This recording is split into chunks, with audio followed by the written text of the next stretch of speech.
Kung natagpuan ka ng mensaheng ito, Capricorn, unawain mo ito ng mabuti, hindi ito aksidente. Hindi ka napadpad dito ng basta-basta. Nandito ka dahil matagal mo nang pasan ang bigat na hindi nakikita ng karamihan. Tahimik mong tiniis ang lahat habang ang iba ay nagrereklamo. Habang sila'y nagpapahinga, ikaw ay nagsasakripisyo. May mga sandaling pakiramdam mo'y kinukuha na lang ng buhay ang lahat sa'yo nang walang kapalit. Naitanong mo kung may saysay ba ang iyong pagtitiis, kung napapansin ba talaga ang lahat ng iyong ginagawa. Pero ang enerhiya ng Capricorn ay hindi ginagantimpalaan ng maingay o biglaan. Ginagantimpalaan ito sa tamang oras. At ngayong Pasko, may pagbabagong mangyayari, hindi man marahas, pero malalim.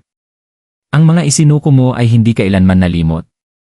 Ang mensaheng ito ay para sa Capricorn na natutong maging matatag kahit walang kasiguraduhan, na patuloy na lumalakad kahit tila walang pag-usad.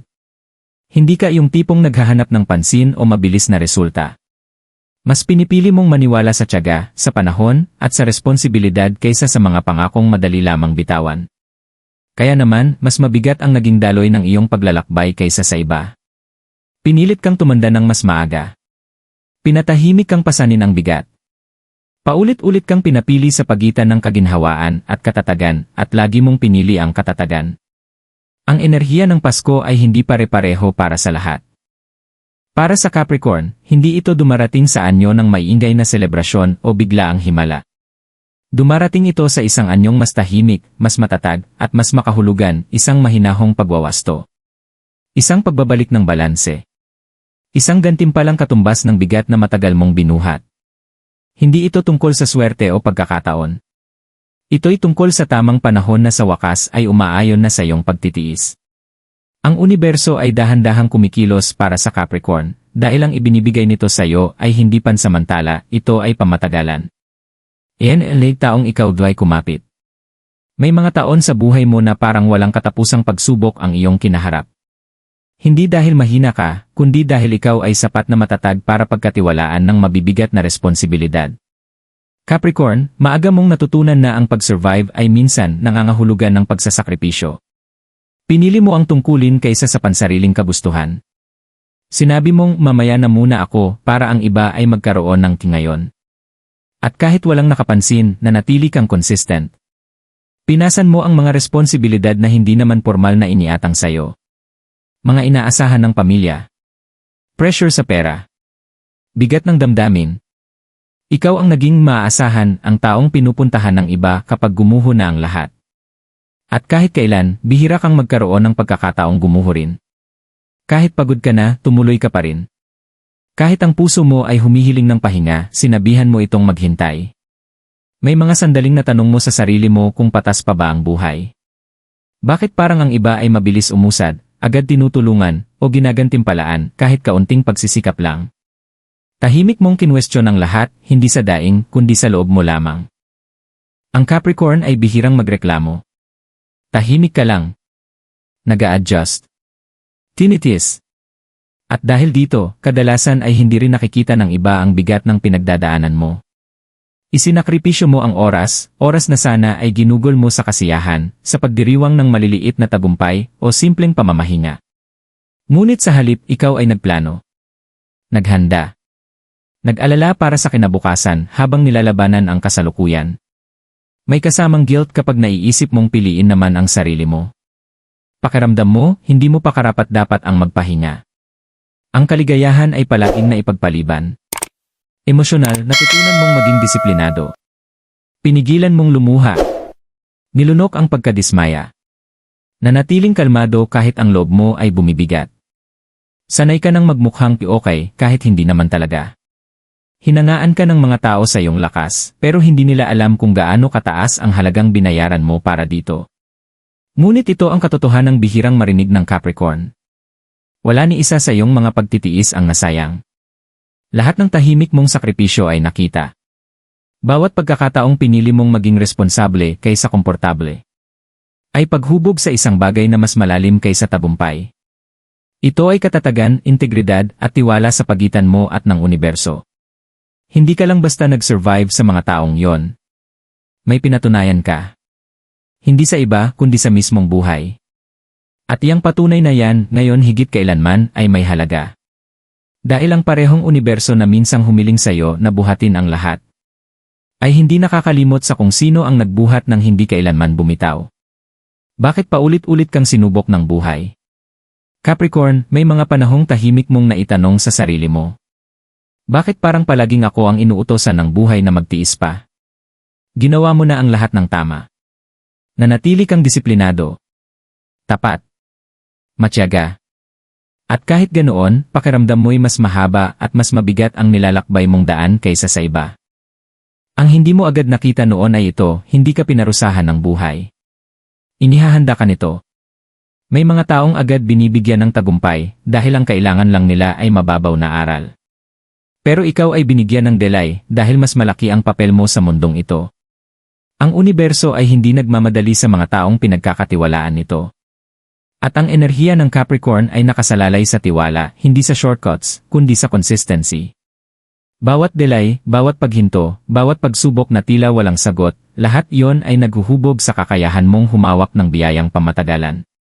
Sinubok ng buhay ang iyong pasensya, dahil yan ang iyong kapangyarihan. Sinubok ang iyong pananampalataya, dahil yan ang humahawak sa iyo kapag wala ka ng kontrol. Sinubok ang iyong emosyon, dahil kailangan mong matutunang tumindig ng matatag, nang hindi nawawala ang lambot ng puso mo. Hindi ka kailanman sinubok para sirain. Sinubok ka para pinuhin.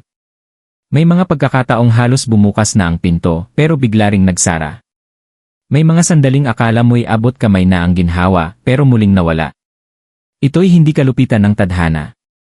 Ito'y tiyempo. Pinoprotektahan ka ng universo na huwag mong matanggap ang isang bagay bago ka pa handa. Sapagkat ang dumating ng maaga, kadalasan ay mabilis ding nawawala. At ang nakatakda para sa Capricorn ay hindi dumarating para lang umalis, kundi para manatili. Tinuturuan ka rin itong pumili ng tama. Hindi lahat ng oportunidad ay karapat-dapat sa iyong lakas. Hindi lahat ng tao ay karapat-dapat sa iyong katapatan. Ang mga panahon ng paghihintay ay nagturo sa iyo na manood muna kaysa kumilos agad. Makinig bago habulin. Magtatag ng hangganan kaysa ubusin ang sarili para sa iba. Tahimik ngunit makapangyarihang mga pagbabago ang nagaganap sa loob mo. Emosyonal, natutunan mong harapin ang pagkadismaya ng may dangal. Espiritual, natutunan mong magtiwala kahit walang kasiguraduhan. Sa praktikal na aspeto, natutunan mong tumindig mag-isa kahit walang sumusuporta. Ikaw ay naging taong hindi bumibigay kapag nagbago ang plano. Kundi nag-adjust, nagpapakatatag, at patuloy na lumalaban. Ngayon na tinitingnan mo pabalik, baka mas nauunawaan mo na. Kung mas maaga dumating ang tagumpay, maaaring hindi mo ito lubos na na-enjoy. Maaaring nadurog ka sa bigat na kasama nito. Ang responsibilidad ay maaaring lumamon sa biyaya. Hindi ka inantala dahil kulang ka. Naantala ka dahil napakahalaga mo. At ngayon, nagsisimula ng magkaroon ng saysay ang lahat ng iyon. Hindi biglaan. Hindi maingay. Pero sapat para ang puso mo ay makahinga sa wakas. Iyan ay paggalaw ng enerhiya ng Pasko. Ang Pasko ay may kakaibang enerhiya para sa Capricorn. Hindi ito dumarating dala ang kaguluhan, pressure, o pilit na kasiyahan. Dumarating ito ng tahimik, halos hindi mo mapansin sa simula. Gaya ng karamihan sa mahahalagang sandali sa iyong buhay. Habang ang iba ay nararamdaman ang panahon ng Pasko bilang ingay at obligasyon, ikaw ay nakakaramdam ng paghinto. Isang paghinga. Isang marahang pagbabago sa ilalim ng lahat. Bago dumating ang malalaking pagbabago, maaaring may mga munting senyales muna. Isang katahimikan kung saan dati may kaba.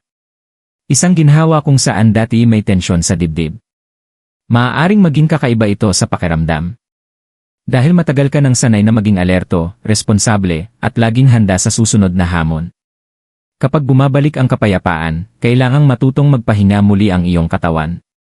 Ganito kumikilos ang enerhiya ng Pasko para sa Capricorn. Hindi ito humihiling ng selebrasyon. Ito ay tahimik na nagbabalik ng balanse. Isa-isang niluluwagan ang mga buhol na matagal mong dala. Hindi nawawala agad ang mga problema, pero hindi na rin ito kasing bigat. Ang mga solusyon ay mas lumalapit.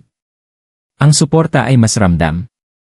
Unti-unting gumagaan ang lahat, hindi dramatiko, pero sapat para mapansin mo. Maaaring mapansin mong mas madalas kang magnilay ngayon. Iniisip ang mga bagay na tiniis mo. Ang mga isinuko mo. Ang mga pinagdaanan mong walang pumalakpak o kumilala. At sa halip na pait, isang mas banayad na damdamin ang umaangat, pagtanggap, pag-unawa, at ang tahimik na pakiramdam na. Siguro nga, hindi ito lahat na sayang. Ang mga oportunidad sa panahong ito ay hindi sumisigaw. Dumarating ito bilang simpleng usapan, tahimik na realizations, o munting pagbubukas. Isang paghina sa aspeto ng pananalapi. Pagbabago sa responsibilidad. Isang taong tumutulong kahit hindi mo hinihingi. Hindi ito mga aksidente, ito ay mga pagwawasto. Hinihiling din ng enerhiya ng Pasko na pakawalan mo ng kaunti ang kontrol. Hindi mo kailangang hawakan ang lahat ngayon. Hindi mo kailangang planuhin ang bawat hakbang. Ngayong minsan, hayaan mong ang buhay ang lumapit sa'yo. Capricorn, ilang beses mo nang pinatunayan ang lakas mo. Ang panahong ito ay hindi para subukin ka. Ito ay sagot sa lahat ng itinaya mo. May marahang katiyakan na ngayon. Isang pakiramdam na hindi mo na kailangang pasanin ang lahat mag-isa. Na ang buhay ay hindi na lamang humihingi, kundi nagbibigay sa maliliit ngunit makahulugang paraan. Ito ang simula ng iyong gantimpala, hindi bilang tropeo, kundi bilang kapayapaan.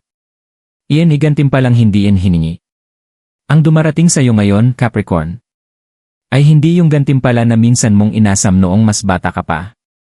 Noon, marahil ay umaasa ka sa agarang ginhawa, malinaw na pagkilala, o isang matinding pagbabago. Ngunit mas alam ng buhay kung kailan ang tamang oras. Naghintay ito hanggang sa ang mga prioridad mo ay tumibay. Hanggang sa ang puso mo ay maging handa na tumanggap ng isang bagay na totoo. Ang gantimpalang dumarating ngayon ay mas tahimik pero mas matatag. Parang muling bumabalik ang katatagan kung saan dati may kaguluhan. Parang makakahina ka na sa wakas pagkatapos ng matagal na pagkapit sa hininga. Maaaring ito ay dumating bilang ginhawa sa pananalapi. Isang oportunidad na maaasahan. O isang sitwasyong bigla na lang naayos nang hindi mo kailangang ipilit. Hindi dahil hinabol mo ito, kundi dahil sa wakas, ito'y nakaayon na sa'yo. Hindi mo ito hiniling ng malakas. Hindi mo ipinilit sa buhay na pansinin ka. Nagpatuloy ka kahit manipis na lang ang pag-asa. Kaya ngayong dumarating na ito. Hindi ito mabigat o nakaka-overwhelm, bagkus ito ay akma. Sumusuporta ito, hindi kumakain ng enerhiya.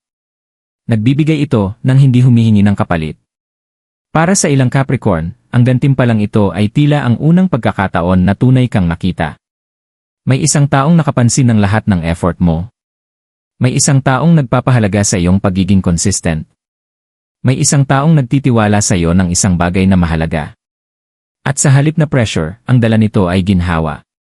Dahil sa pagkakataong ito, hindi lang ikaw ang may pasan, may kasama ka na. Sa loob mo, maaaring maramdaman mong may pagbabago rin. Mas banayad ka na sa sarili mo. Hindi na kasing kritikal. Itinigil mo na ang pagbibintang sa sarili mo para sa mga delay na hindi mo naman kasalanan. May lumalaking paggalang sa sarili, hindi yung maingay. Kundi yung tahimik na kaalaman na ginawa mo ang lahat ng makakaya mo sa kung anong meron ka. Tinuturuan ka rin ng gantimpalang ito ng isang mahalagang bagay. Ang sakripisyo ay hindi nangangahulugang habang buhay na pagdurusa. Ang pagtitiis ay hindi kapareho ng habang buhay na pagkakait. Hindi ka itinadhana upang manatili sa survival mode. Itinadhana kang dumaan dito at ngayon lumabas na mula rito. Maaaring ang gantimpalang natatanggap mo ngayon ay hindi makakabilib sa lahat ng tao. Ngunit hindi ito para sa kanila. Ito ay para sa iyo. Ito ang nagbibigay sa iyo ng kapayapaan, ng katatagan, ng pakiramdam ng seguridad na matagal mo nang hindi nararanasan. At para sa Capricorn, yan ay napakahalaga. Ito ay hindi katapusan ng iyong paglalakbay. Pero ito ang patunay na ang pinakamahirap na bahagi ay nalagpasan mo na. Tumanggap ng walang guilt. Ito ang bahagi na pinakamahirap para sa Capricorn, ang tumanggap. Sanay ka na kasi na lahat ay kailangang paghirapan. Kaya kapag may dumating na madali, walang pagod, walang sakripisyo, agad mo itong kinu-question. Karapat-dapat ba talaga ako rito? Iyan ang tanong na matagal mo nang dala. Pero ngayon, panahon na para bitawan yan. Tinuruan ka ng buhay, ng responsibilidad, ng mga sitwasyon, na ang pahinga ay dapat kitain muna sa pamamagitan ng pagdurusa. Na ang kasiyahan ay kailangang ipagpaliban hanggat hindi tapos ang lahat. Na ang kapayapaan ay laging nasa huli. Kaya kahit dumadating na ang ginhawa, May bahagi pa rin sa'yo na nagbabantay. Naghihintay ka ng kapalit. Nag-aabang kung kailan ito muli mawawala. Ngunit sa panahong ito, hinihingi ng buhay na kalimutan mo ang lumang pattern na yan. Ang pagtanggap ay hindi nagpapababa sa iyong lakas, bagkus, ito ay paggalang dito. Ang pagtanggap ng suporta ay hindi kahinaan, ito ay balanse. Hindi ka sinusubok ng universo ngayon. Ito'y tugon sa lahat ng panahong nagpakita ka, kahit mahirap. Kahit walang pumalakpak, kahit walang nagbigay ng assurance. Hindi mo kailangang ipaliwanag ang iyong pahinga. Hindi mo kailangang magdahilan kung bakit mas magaan na ang pakiramdam mo ngayon. Hindi mo kailangang magmadali ulit para patunayan ang halaga mo. Tapos na ang kabanatang iyon. Ang bersyon mo na laging nasa ilalim ng pressure ay nagampanan na ang papel nito. Maaaring may mga sandaling parang hindi ka sanay. Na mas madali na ang daloy. Na ang sagot mo sa tulong, sa halip na pilitin ang sarili. Napipiliin mo ang kapayapaan kaysa kontrol. Pero tandaan, ang pagkailang na iyan ay hindi panganib. Ito ay bahagi ng pag-adjust. Capricorn, may karapatan kang tumanggap ng walang guilt. May karapatan kang namnamin ang katatagan ng walang takot. May karapatan kang maranasan ang isang yugto ng buhay. Kung saan ikaw naman ang sinusuportahan, hindi sinusubok. Hindi ibig sabihin nito na titigil ka sa pagiging disiplinado o grounded. Ibig sabihin nito, sa wakas, makakahina ka na sa loob ng buhay na ikaw mismo ang bumuo. Pagkatiwalaan mo ang pagbabagong ito. Pagkatiwalaan mong ang dumarating ngayon ay hindi pansamantala. Hindi ito hiram. Hindi ito marupok. Ito ay nakaayon. At sa kauna-unahang pagkakataon sa mahabang panahon. Hindi mo na kailangang buuin ang lahat mag-isa. Capricorn, hindi ka na kailangang lumaban. Capricorn, ngayong panahon, hindi ka na hinihilingang lumaban. Wala nang hinihinging patunay, sakripisyo, o pagtitiis. Ibinigay mo na ang sapat. Ang nilalapagan mo ngayon ay hindi basta swerte. Ito ay tugon. Tugon sa bawat tahimik mong sakripisyo. Bawat gabing walang tulog. Bawat sandaling pinili mong manatiling matatag kahit mas madali sana ang sumuko. Maaaring may bahagi pa rin sa'yo na nananatiling maingat. Na parang may hinihintay ka pa ring bagong pagsubok. At totoo, ang gawin ng pagiging handa sa bigat ay hindi agad nawawala. Ngunit dahan-dahan, mararamdaman mong may nagbabago sa loob mo. Isang lambing. Isang katatagan na hindi nangangailangan ng tensyon. Isang pakiramdam na pwede ka nang mabuhay ng walang palagiang pressure. Ganito ang anyo ng gantimpala mo. Hindi ito paputok. Hindi ito palakpakan. Ito ay kapayapaan na hindi nawawala kahit tahimik ang paligid. Katatagan na hindi nakabase sa takot. Isang pakiramdam na may sumusuporta sa iyo kahit huminto ka muna sa pagpupunyagi. Ang paglalakbay mo ay hindi kailanman sinadyang madali o mabilis. Sinadya itong maging makahulugan. Hinubog ka ng panahon at pagtitiis. Dahil ang hawak mo ngayon ay nangangailangan ng pundasyong matibay. At itinayo mo ang pundasyong iyon, hakbang sa bawat hakbang, kahit walang nakakakita. Ngayong ang enerhiya ng Pasko ay bumabalot sa paligid mo. Hayaan mong yakapin ka nito. Hayaan mong maniwala ka na hindi mo na kailangang patunayan pa ang sarili mo. Na ang buhay ay hindi na sinusubok ka. Kundi ngayon kasama mo na ito. Hindi ka nawalan ng oras. Hindi mo na-miss ang moment mo. Dumating ka eksakto sa tamang oras. At ngayon, Capricorn, ito ang panahon mo hindi para mag-survive, kundi para tumanggap.